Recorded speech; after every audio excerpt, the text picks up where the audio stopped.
اللہ تعالیٰ نے حضرت حاجرہ کے بطن سے ایک پیارا بیٹا عطا کیا۔ حکم یہ ہوا کہ میرے خلیل اگر مجھ سے محبت کرتے ہو، حکم ہے کہ اس بیٹے کو میری رضا کے لیے ذبح کر دو۔ اللہ نے حضرت ابراہیم کو خلیل اللہ اپنا دوست قرار دیا کہ بیٹا میں تجھے ذبح کر رہا ہوں، لیکن جو ہی چھری پکڑ کے باپ بیٹے کو ذبح کرنے لگا، بیٹے نے آواز دی ابا جان رک جائیے۔ کہا نہیں، یہ میری رسیاں اتار دیجیے۔ بیٹا کیوں اتاروں، خود تو کہا تھا مجھے رسیوں سے جکڑ لو۔ ابا جان میری رسیاں اتار دیجیے۔ چھری کو پھر پتھر پہ رگڑا، تیز کیا، گلا کٹ گیا، خون بہنے لگا۔ حضرت خلیل خوش ہو گئے، کتنا مشکل کام تھا، بیٹے کو ذبح کرنا، میں کر دیا۔ ہمارے لیے یہ واقعات اس لیے رکھے، ہم تو چھوٹے چھوٹے امتحانوں سے ڈر جاتے ہیں، ہمیں بڑے امتحان بھی دینے پڑے تو ہمارے بڑوں کی سیرت یہ ہے کہ ہم کشادہ دلی کے ساتھ، خوش دلی کے ساتھ ان امتحانوں سے گزریں۔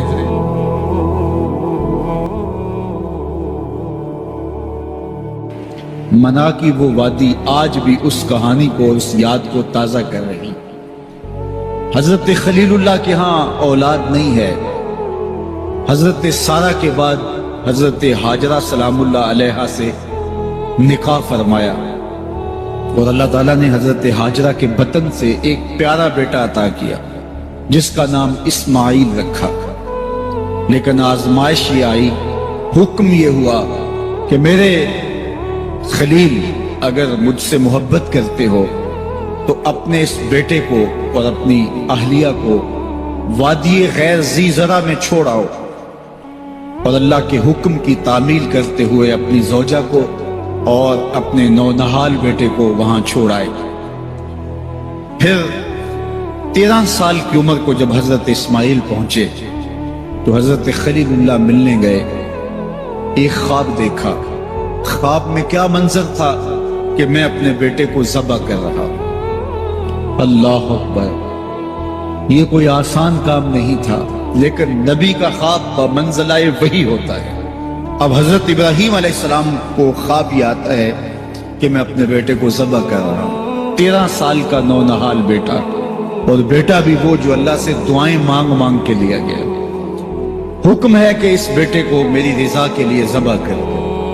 اللہ اکبر، حضرت خلیل اللہ اٹھے، بیدار ہوئے اور اس خواب کی تکمیل کے لیے آمادہ ہو گئے۔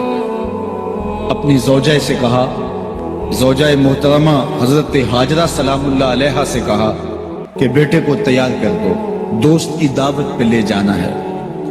خلیل عربی میں دوست کہتے ہیں، اور اللہ نے حضرت ابراہیم کو خلیل اللہ اپنا دوست قرار دیا تھا۔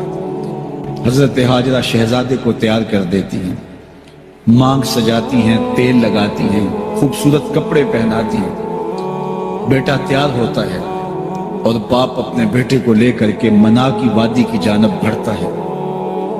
شیطان سمجھا کہ یہ موقع کتنا نازک ہے، اور اگر یہ قربانی ہو گئی تو قیامت تک آنے والے لوگوں کے لیے یہ نمونہ ہوگی۔ تو حضرت ابراہیم کے پاس پہنچا اور کہا، اے خلیل، اے ابراہیم، اللہ کو راضی کرنے کے اور تھوڑے موقع ہیں اور تھوڑے ذریعے ہیں، ضرور بیٹے کو ہی ذبح کر کے اللہ راضی ہوتا ہے؟ تو حضرت خلیل اللہ نے کنکر اٹھا کے اس کو مارتے ہوئے کہا، بھاگ جا یہاں سے، میری گود میں ایک اسماعیل ہے، اگر 1000 اسماعیل بھی ہوتے رب کے حکم پہ قربان کر۔ حضرت اسماعیل کے پاس آیا، تمہارا باپ تمہیں کہاں لے کے جا رہا ہے؟ کہا دوست کی دعوت پہ، ان کے دوست نے بلایا ہے، اس دعوت پہ ہم جا رہے ہیں۔ کہا نہیں نہیں، تمہیں ذبح کرنا چاہ رہا ہے اور اس کو اللہ کا حکم سمجھ رہا ہے۔ تو آپ نے بھی پتھر اٹھا کے مارا، کہا ہٹ جا میرے راستے سے۔ اسماعیل کے بدن میں ایک جان ہے، لو لو میں بھی جان ہوتی، رب کے حکم پہ قربان کر دے۔ ماں کی ممتا بڑی کمزور ہوتی ہے، اولاد کے لیے اس کے جذبات بڑے حساس ہوتے ہیں۔ تو سیدہ حاجرہ کے پاس آ پہنچا، کہا حاجرہ، شہزادہ کدھر ہے؟ کہا کہ باپ بیٹے کو لے کر کے دوست کی دعوت پہ گیا ہے۔ کہا کہ وہ تو ذبح کرنے لے جا رہا ہے۔ کہا کوئی سوچ کے بات کر، وہ بیٹے کو ذبح کرے گا جس کو اللہ سے مانگ مانگ کے لیا، بڑھاپے کا سہارا، عصائے پیری، راتوں کے رت جگے، سسکیاں، آہیں، اور دعائیں اور التجائیں اور تمنائیں اللہ کے حضور کر کر کے رب سے مانگ مانگ کے بیٹا لیا اور اس کو اپنے ہاتھوں سے ذبح کر دے گا؟ تو کہا وہ اسے اللہ کا حکم سمجھ رہا ہے۔ کہا اچھا؟ کہا ہاں۔ تو حضرت حاجرہ نے کہا ظالم تو کہیں شیطان تو نہیں ہے؟ میری گود میں آج ایک اسماعیل ہے، اگر رب کا حکم ہے تو 1000 اسماعیل بھی ہوتا تو قربان کر۔ ماں کی ممتا پہ قربان جائیے، بیٹے کی وفاداری پہ قربان جائیے، اور باپ کی اللہ کے حکم کی تعمیل اور ایثار کے جذبوں پہ قربان جائیے۔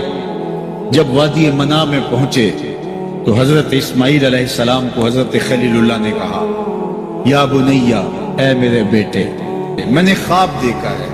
خواب کیا دیکھا ہے؟ کہ میں یہ خواب دیکھ رہا ہوں کہ میں تجھے ذبح کر رہا ہوں۔ فانظر ماذا ترى، اب تو بتا تیری رائے کیا؟ بیٹے کے تیور نہیں بدلتے۔ یہ فیضان نظر تھا یا کہ مکتب کی کرامت تھی؟ سکھائے کس نے اسماعیل کو آداب فرزند؟ باپ نے کہا بیٹا میں تجھے ذبح کر رہا ہوں۔ بیٹے کا دل آویز جواب سنیے۔ بیٹا سر جھکا دیتا، امتثال امر تھا، حکم کی تعمیل تھی۔ بیٹا کہتا جی جیسے آپ کی مرضی، یہ بھی امتثال امر تھا۔ بیٹا خاموشی سے جھک جاتا، یہ بھی امتثال امر تھا۔ گردن رکھ دیتا، یہ امتثال امر تھا۔ بیٹا کہتا جی جیسے آپ چاہیں، امتثال امر تھا۔ لیکن بیٹے نے جو جواب دیا قیامت تک اس کو بھی سنہری حروف سے لکھا جائے گا۔ باپ نے کہا بیٹا میں تجھ کو ذبح کرنا چاہ رہا ہوں۔ جواب کیا آیا؟ یا آباتے، اے میرے ابو۔ ذرا دیکھیے باپ کا یہ کہنا کہ میں تمہیں ذبح کر رہا ہوں، اس کے جواب میں تیور نہیں بدلتے، چہرے پر جلال اور غصہ اور عجیب سی کیفیت پیدا نہیں ہوتی کہ میرے باپ آپ کیا بول رہے ہیں۔ لیکن جب باپ بولا بیٹا میں تجھ کو ذبح کرنا چاہ رہا ہوں، تو فرما بردار بیٹا کیا بولتا؟ یا آباتے، اے میرے باپ۔ اللہ اکبر، تم تو ذبح کرنا چاہتے ہو۔ یا آبا تفعل ما تؤمر، ابو ذبح کیا ہے، جو کرنا ہے کیجئے۔